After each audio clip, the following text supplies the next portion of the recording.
Everyone got this story completely backwards, and I can prove it. The moment CENTCOM dropped that statement, every major network locked on to the same narrative. America struck Iran, proportional response, Apache helicopter, 20 targets, story over. And that's exactly where every single one of them went wrong. Because the helicopter was never the story. The radar was. And nobody asked why. This was about a helicopter. Here's what the networks gave you. Iran's Shahed drone clipped a US Army Apache over the Strait of Hormuz. 2 pilots rescued safely. America responded with strikes on 20 Iranian military targets. Proportional, justified, story closed. Here's what they skipped. Before ordering a single strike, the president himself said the helicopter situation was not a big deal. The pilots were safe. He had to be talked into a military response by his own defense secretary and joint chiefs. Think about that for a second. Now look at what actually got hit. Qeshm, Bandar Abbas, Sirik, Jask. Every location runs along Iran's southern coastline. And what was destroyed? Not drone factories, not weapons storage, radar networks, coastal surveillance stations, ground control infrastructure. America used a helicopter incident to justify dismantling Iran's ability to watch the Strait of Hormuz. That's not a proportional response. That's a strategic operation wearing a different mask.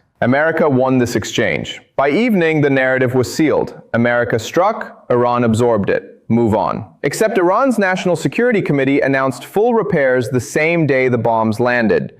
Not the next week, the same day. Then the next morning, Iran launched coordinated ballistic missiles and drones at 21 American and allied targets, Jordan, Kuwait, Bahrain, all in a single night. If the strikes had genuinely knocked out Iran's command and control, that response was physically impossible to pull off. A US official even confirmed it to CNN, called it a warning shot, deliberately calibrated to avoid disrupting peace talks. You don't call a military result a warning shot. That's not how winners talk. Iran was desperate. Every outlet ran the same frame. Iran was cornered, panicking, lashing out. But desperate countries don't coordinate simultaneous strikes across 3 countries in one night. Desperate countries don't land 70% of their strikes. That requires live intelligence, real coordination, and genuine confidence. And Iran had a very specific reason for that confidence. Right before the escalation, Xi Jinping landed in Pyongyang. Full state ceremony. Both sides publicly discussed deepening military cooperation. The CRINK axis, China, Russia, Iran, North Korea, wasn't just a talking point anymore. China accused of supplying man-portable air defense systems. Chinese radar components reportedly transferred into Iranian military infrastructure. Iran allegedly running a high-resolution Chinese reconnaissance satellite that tracked the exact American bases it then struck. That's not desperation. That's an alliance doing exactly what alliances are built to do. The UN could have stopped this.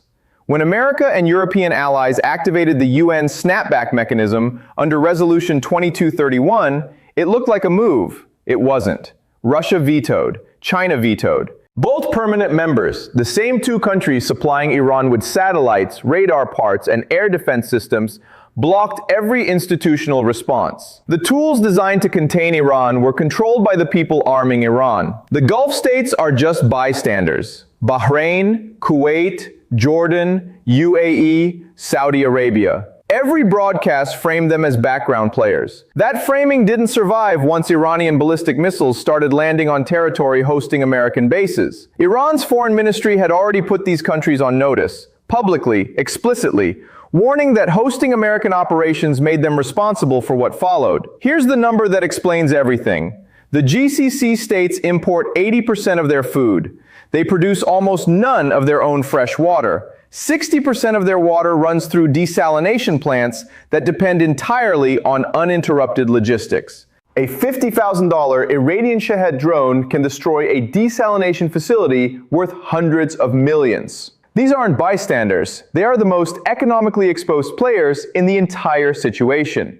That quote is not a coincidence. That's the architecture of the problem. The Gulf states are just bystanders. Bahrain, Kuwait, Jordan, UAE, Saudi Arabia, every broadcast framed them as background players. That framing didn't survive once Iranian ballistic missiles started landing on territory hosting American bases. Iran's foreign ministry had already put these countries on notice, publicly, explicitly, warning that hosting American operations made them responsible for what followed. Here's the number that explains everything. The GCC states import 80% of their food. They produce almost none of their own fresh water. 60% of their water runs through desalination plants that depend entirely on uninterrupted logistics. A $50,000 Iranian Shahed drone can destroy a desalination facility worth hundreds of millions. These aren't bystanders. They are the most economically exposed players in the entire situation. The thing nobody is saying out loud. Here's what makes this genuinely different from conventional war. Both sides were still negotiating through all of it. Senior officials on the record said a deal was close, days away possibly. Two governments exchanging missiles and drone strikes while their diplomats sat at the same table. There's a name for that. Armed negotiation. An armed negotiation is more unstable than open war because there's no finish line, no definition of winning, just a ladder of calibrated escalations until someone miscalculates. At the Strait of Hormuz, a miscalculation doesn't stay in the Gulf. 20% of the world's oil supply moves through that stretch of water every single day. A miscalculation there hits Tokyo. It hits Beijing. It hits every household watching. Gas prices tick upward on a Tuesday morning. This was never a story about a helicopter. It was always a story about who controls the most economically critical water on the planet. When the next move happens, and there will be a next move, I'll break down exactly what everyone else gets wrong about that one too. Subscribe, don't miss it.